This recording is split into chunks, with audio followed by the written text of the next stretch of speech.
रात के ठीक 11:40 बारिश अभी अभी रुकी थी। प्लेटफॉर्म की भीगी जमीन पर पीली रोशनी चमक रही थी। दूर तक फैला सन्नाटा सिर्फ ट्रेन की सीटी और हवा की आवाज से टूट रहा था। मैं हूं देशराज। पिछले 3 सालों से पूरे भारत में घूमकर अनसुनी और रहस्यमयी जगहों की वीडियो बनाता हूं। उस रात मुझे एक छोटे से स्टेशन से दिल्ली जाने वाली आखिरी ट्रेन पकड़नी थी। मेरे कैमरे की बैटरी फुल थी, माइक्रोफोन ऑन था और मैं सोच रहा था कि यह भी एक सामान्य ट्रैवल व्लॉग होगा। लेकिन मुझे बिल्कुल भी अंदाजा नहीं था कि अगले कुछ घंटों में मेरा कैमरा ऐसी चीज रिकॉर्ड करेगा जिस पर शायद ही कोई यकीन करे। मैंने कैमरा अपनी तरफ किया और मुस्कुराते हुए कहा, दोस्तों, आज हम रात की इस आखिरी ट्रेन से सफर करने वाले हैं।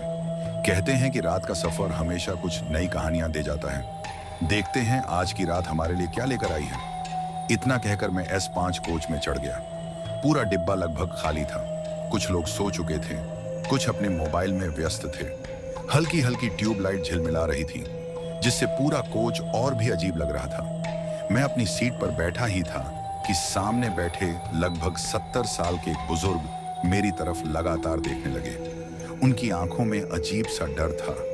कुछ पल बाद वे धीरे धीरे उठे, मेरी सीट के पास आए और बहुत धीमी आवाज में बोले, बेटा, इस ट्रेन में अगर रात के बाद कोई अकेली लड़की दिखाई दे तो उससे कभी बात मत करना।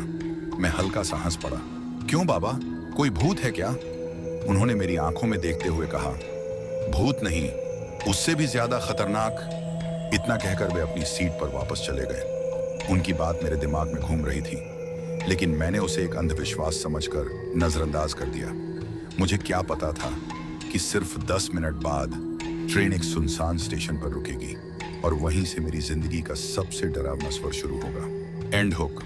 आखिर वह लड़की कौन थी और बूढ़े आदमी ने उसे देखकर डरने की चेतावनी क्यों दी थी? इसका जवाब मिलेगा पार्ट 2 में।